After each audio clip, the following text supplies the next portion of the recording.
Why would I buy a Seiko?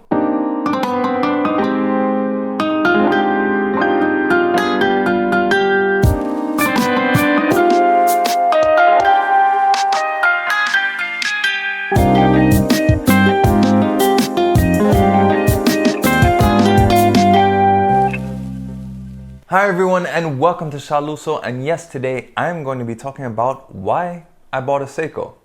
Now, for those of you who follow the channel, you'll probably know that I was pretty late to the Seiko party, especially when you consider where I was as a collector. The watch that got me into the hobby was an Omega, and that sort of kept me in a lot of the more luxury side of the hobby. So I really kind of missed that opportunity of, starting with a Seiko and building up like most people generally do. But I was always fascinated with the brand, and I always appreciated the value that it offered and also the history that it had. But for the longest time, I felt it didn't really just have a place in my collection, and they didn't have any that really caught my eye.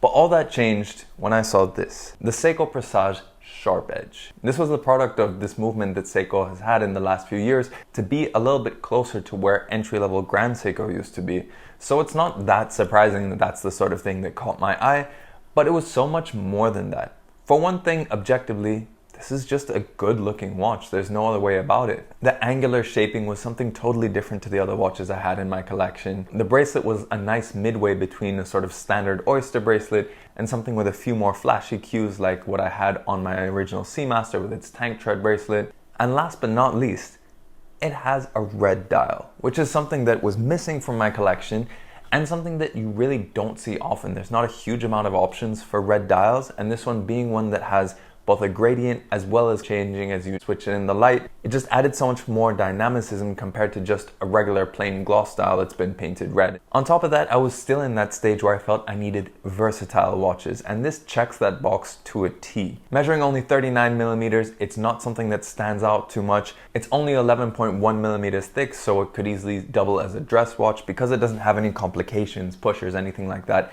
It has that sort of simple aspect. 20 millimeter lugs meant that it was very easy to put on straps. I love wearing this on a leather strap to make it look a little bit more dressy. Of course, with it getting a little bit hotter, I've switched it back to the metal bracelet.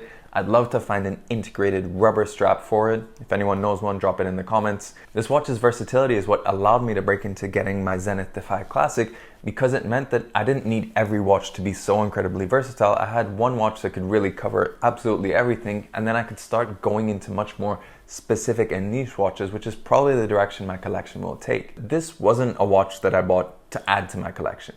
This was a replacement. So I had given my brother my Steinhart GMT. This served to sort of get rid of that, but still serve that same purpose as being an everyday watch, one that's relatively low risk if I go into a bad neighborhood or if I go traveling somewhere and I'm worried about it getting stolen. Something that's easily replaceable, but at the same time, this feels so much more special than what its price is. Sure, the movement is pig ugly. This is where you see that they saved the money. It's a mass-produced movement.